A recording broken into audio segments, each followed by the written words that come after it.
Hey everyone, don't move that dial because I have a huge announcement.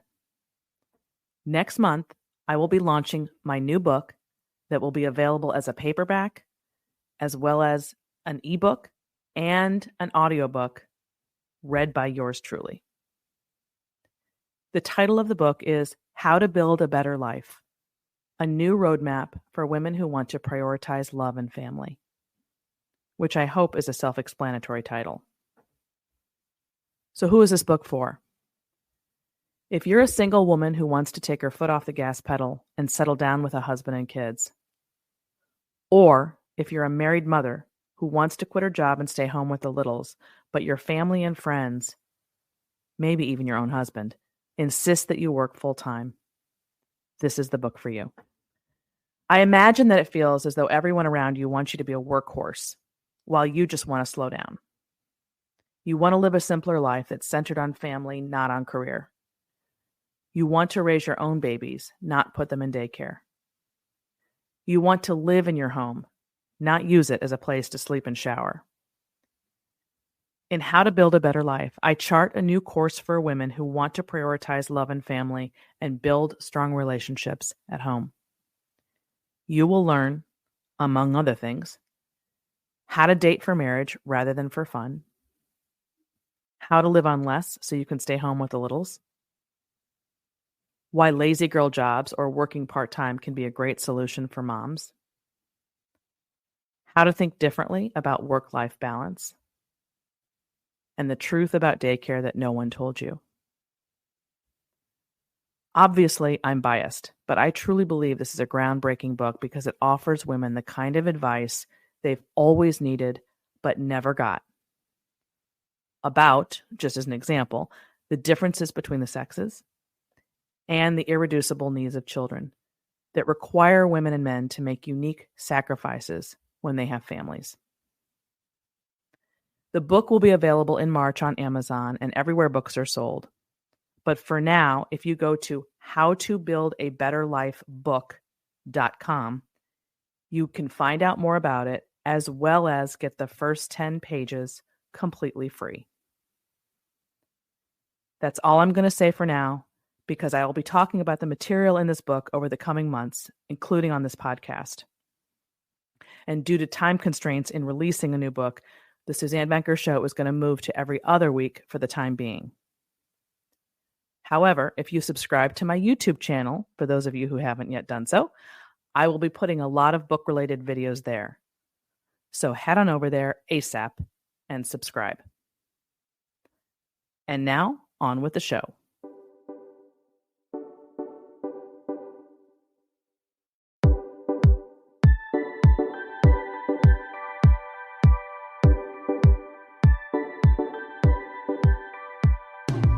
From the magnificent Midwest, it's the Suzanne Venker Show, where men and women are equal in value but wildly different by nature. Join us here every week as we challenge the culture's hugely flawed narratives about men, women, sex, and love. From coast to coast and from around the world, thank you for joining us. In an article last month at The Federalist, Emma Waters, a researcher at the Heritage Foundation, wrote the following.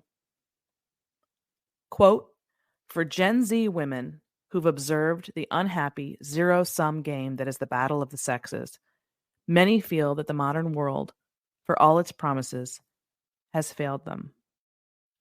End quote. These women, she goes on to add, and I would personally include millennial women in this conversation, are looking for a, quote, older and truer model for how to live a good life. End quote. So many of their mothers and other female mentors gave them terrible advice about men, marriage, and family. Fortunately, women will now have that older and truer model. My new book, How to Build a Better Life, a new roadmap for women who want to prioritize love and family, which was written primarily for millennial and Gen Z women, will hit the market next month. For years, young women have been groomed to map out a career-focused life and to worry about marriage later, only to discover somewhere around the age of 30 that their priorities have changed. Problem is, they made professional, financial, and relational decisions based on a different set of priorities, and subsequently feel stuck.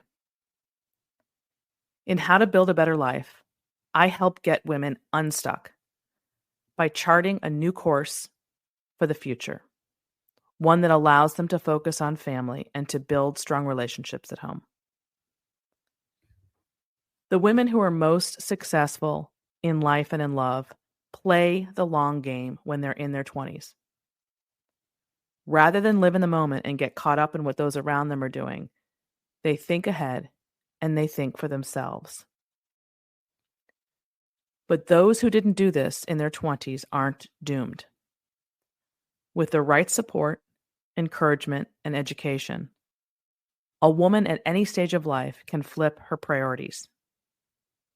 It will be harder, no doubt, and it will be harder still for some more than others, depending on the choices that have been made.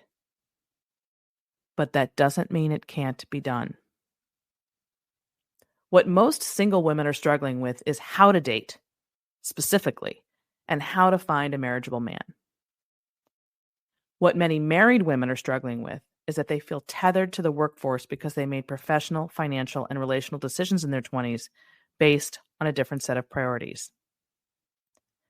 And that happened because they were raised very differently from every other generation of women, in that they were told to forget about marriage and motherhood and to focus exclusively on education and career, as though getting married and having a family were an afterthought or secondary to the more important goal of being independent, self-sustaining women. The problem with focusing exclusively on education and career when you're young is that it has a huge domino effect. It invariably leads to marrying later in life and often accumulating a lot of debt in the meantime. Women also don't give thought to staying home with whatever babies they do have down the road, since they've been told that 2 incomes are a must these days and that daycare is not only harmless, but good for babies. Finally, how to manage money and build wealth eludes them, since so many of their parents taught them to rely on debt, conveniently leaving out how said debt will get paid, seeing as these same women will want to step out of the workforce and will subsequently be tight on funds for a season. They also got the message to keep their monies separate when and if they do get married, which undermines the marriage relationship, since combining finances is how smart couples build wealth. All of the advice women have received for the past several decades has indeed been awful. It didn't set them up to succeed. It set them up to fail.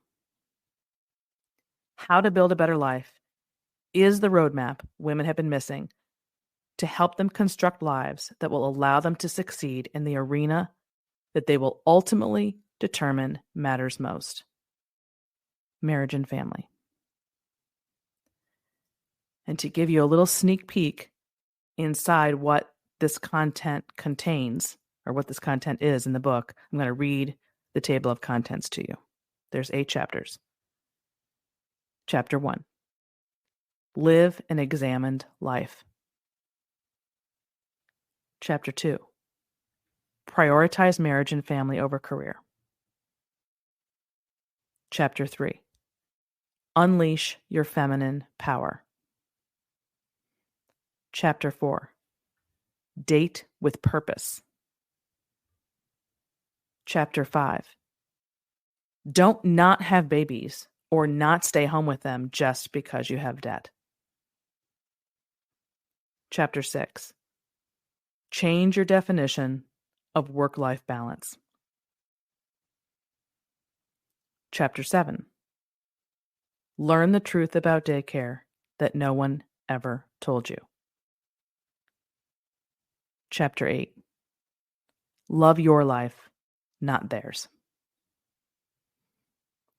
As you can see, or perhaps imagine, since you don't know the details of these chapters, this book covers a very large range of how to specifically map out a life or rebuild a life that's focused on family, but also is very philosophical in nature and throws in a lot of material about how to think and how to look at life in a way that is more meaningful rather than, well, for example, I talk about social media in there, of course, and how that affects people today and how it affects their relationships and their choices. I talk a lot about making comparisons. Of course, the goal being to not make comparisons, or that's going to, hurt yourself and your plan for the future and your current life as it is. So there's just a lot more in here than the actual map itself about how to go about doing this.